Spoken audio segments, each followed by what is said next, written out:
المنطقة العازلة، الأراضي المحررة، أوهام كثيرا ما سمعناها على وسائل التواصل الاجتماعي.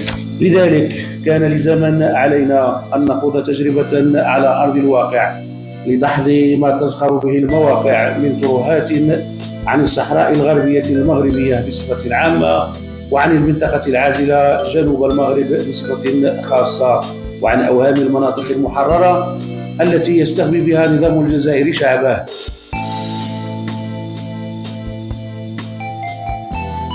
إذن ولتنفيذ كل التعليقات التي تكذب ما سبق لنا شرحه بالتفصيل والتي وصلت حد التحدي، انطلقنا من طنجة في رحلة طويلة قطعنا فيها المغرب من أقصى شماله إلى آخر نقطة في جنوب أقاليمه الصحراوية مع مرور القرقرات.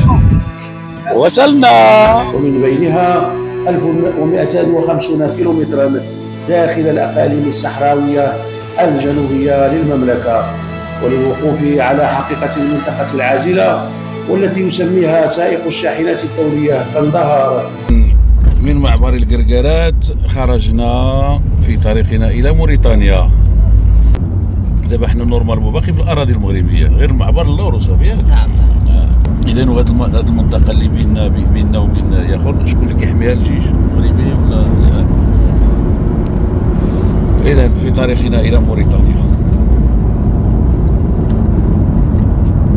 كان لزاما علينا أن نعبر معبر القرقرات من الجانب المغربي متوجهين إلى النقطة الحدودية لموريتانيا. المفاجأة الأولى، وبعد كيلومترين من عبورنا المعبر أتفاجأ بالعلم المغربي يرفرف بالمنطقة كما تشاهدون ودون أن يتعرض لنا أحد.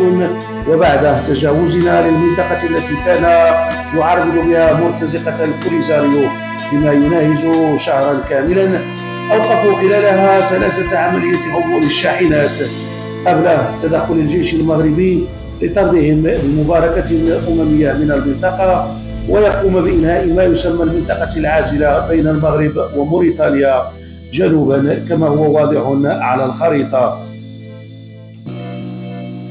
تتواصل المفاجآت ونحن نصل النقطة الحدودية الموريتانية ونعاين إنشاء الجيش المغربي ثكنة عسكرية كبيرة محاذية للمعبر الموريتاني، مما يؤكد أن ال5 كيلومترات التي كانت تشكل المنطقة العازلة قبل طرد المرتزقة منها وتصبح منطقة آمنة كليا تحت سيطرة الجيش المغربي.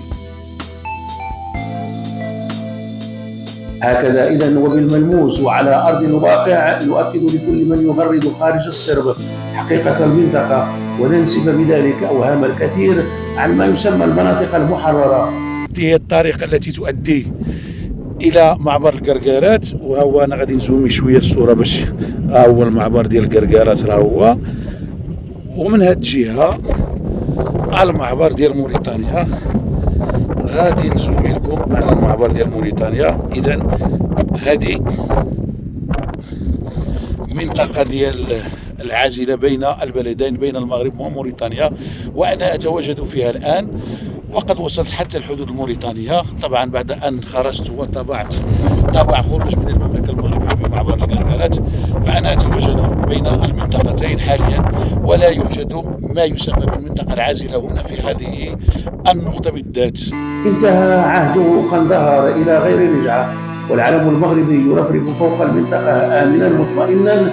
الجيش المغربي يمسح المنطقة ليلا ونهارا، ولا منفذ للجرذان إلى أي شبر منها.